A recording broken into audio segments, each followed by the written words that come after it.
Surviving in a frozen wasteland was a harder task than I thought. When I crashed here, I had nothing but myself. Only my clothes, a gun, and a knife to help me. Luckily, a few chunks of ship landed nearby. Some fell next to me on the frozen snow. Not to mention there were some decrepit ruins, as if God himself wanted me to survive in this wasteland. There's no escape from this frozen hell. Sorry, I'm here. Whoever had the idea to send me to a tundra for an intro is a f***ing idiot. Oh, we're alive. Oh, that's where we're at in the script. Sudden advertisement.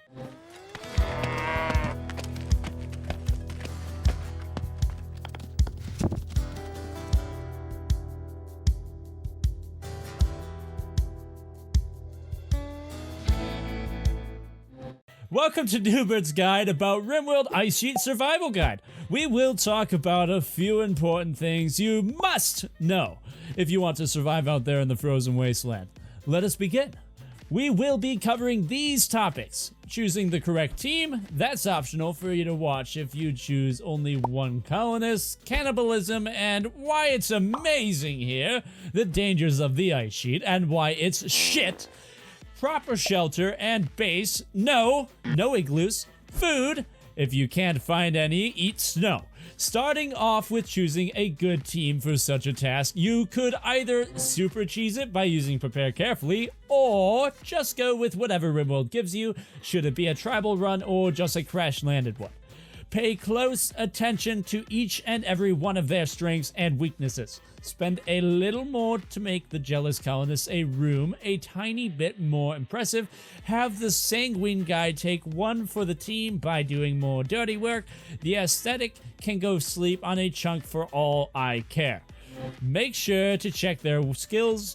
Have only your best constructor make beds. Have the worst one not even construct any botch resources on the start, or a major loss will probably lead to your ultimate demise. Check everything twice and think about every decision, because if you build one thing, you might not be able to build another. About cannibalism. If you choose to start with 3 cannibals, life would be easy for you. Just bide your time until an enemy comes along, kill him, and prepare a feast. The mood buffs just from that are absolutely insane and will save your life. If you are feeling risky, you could always open up that ancient ruins. The bigger it is, the more caskets it will have. Just remember, it might have an increased spacer that will shoot your cannibals. So prepare accordingly. And Randy help you if there's a centipede inside. Well, more like he's forsaken you at the moment, but you never know. Yeah, this was short, not too much to say. Let's move on to general knowledge and dangers of trying to inhabit the ice sheet. Should also be a short one.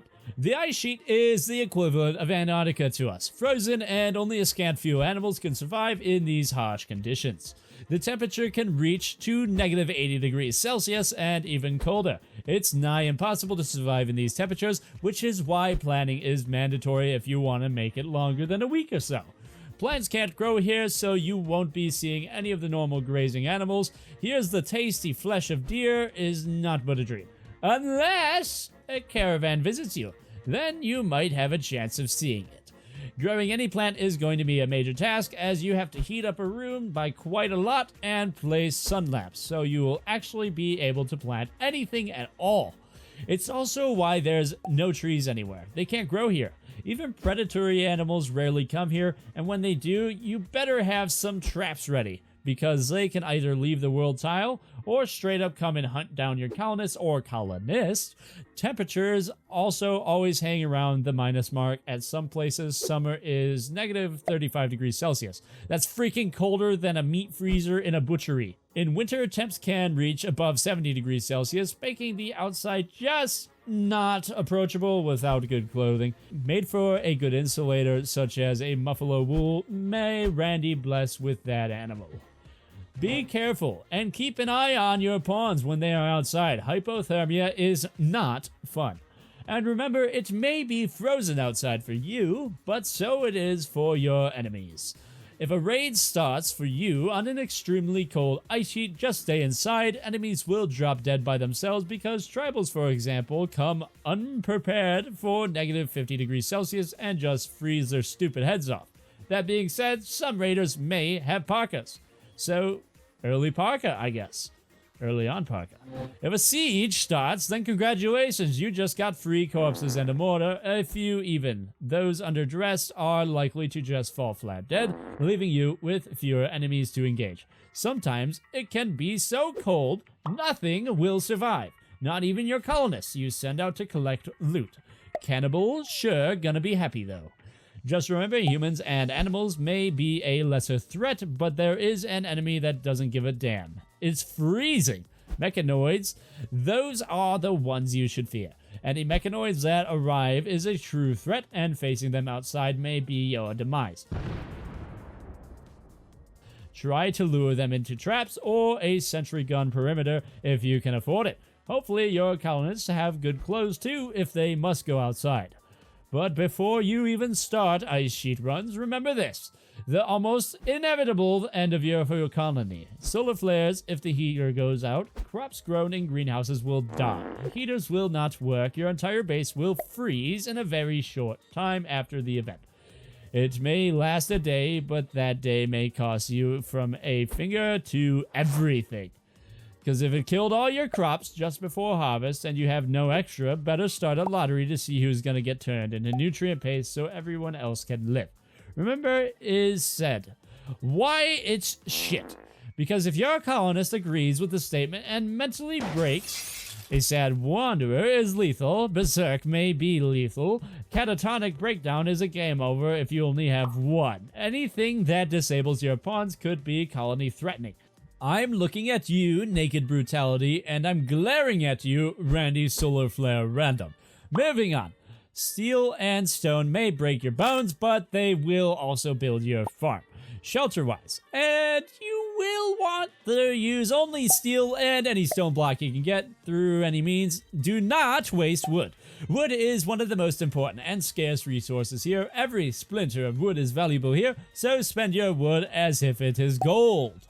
You probably will try to inhabit a ruin by rebuilding the broken parts of the walls, as it saves resources. Good thinking, but, well, it may work. Not sure about that, but the safer choice would be to make a room around a geyser. Geysers release lots of heat that will help your colonists survive. It's not the most suitable temperature control. You will probably want to construct an airlock to open and close when you need heat.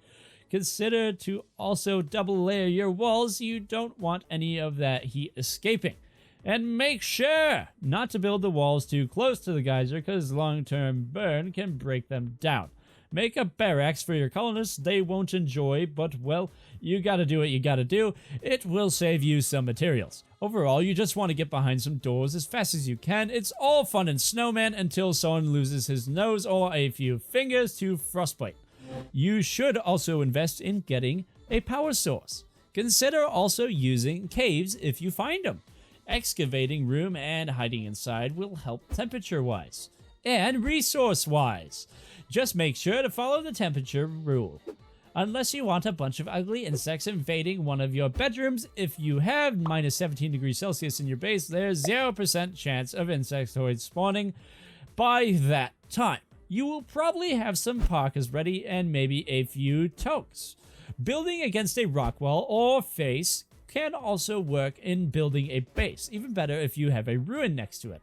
When it comes to storing your valuables, you can store them outside for a while at the start. Food, especially for the reason that, well, it's freezing. Food will deteriorate outside, but it will not rot.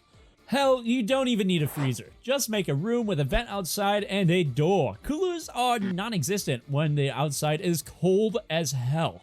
Heat management is one of the most important things that every room needs. Rooms in such a climate will need 2 to 4 heaters depending on the size. Remember that any poorly heated room will affect other rooms. That includes new corridors. Airlocks are pretty important when it comes to it.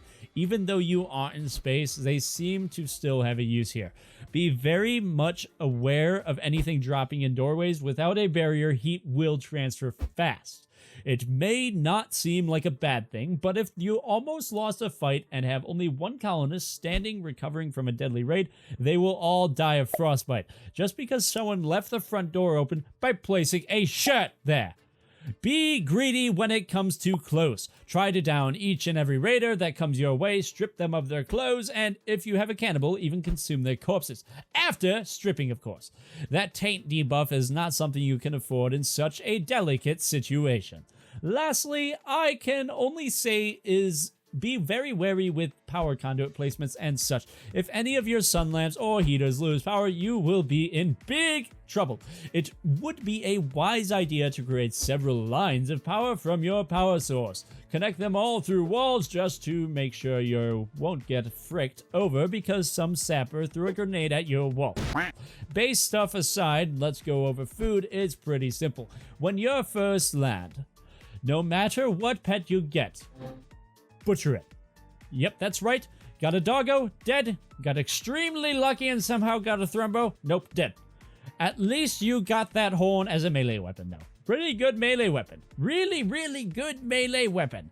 The reason for this being simple, pets eat your food and thrombo will eat it even faster than you will. Because if you don't know, they eat full trees. So for your own colony survival, make sure to kill your own pet by slaughtering it.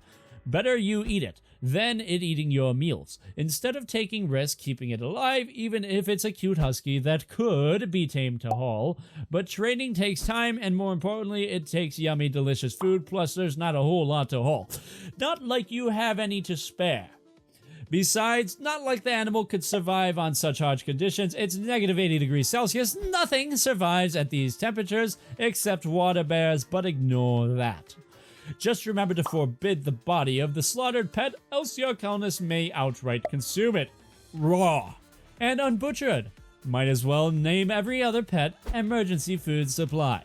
Once again, if you have any really useless pawns and a cannibal, consider the useless pawn emergency food. You may even find yourself making high-quality top hats from their face. That will look absolutely dapper on your cannibal.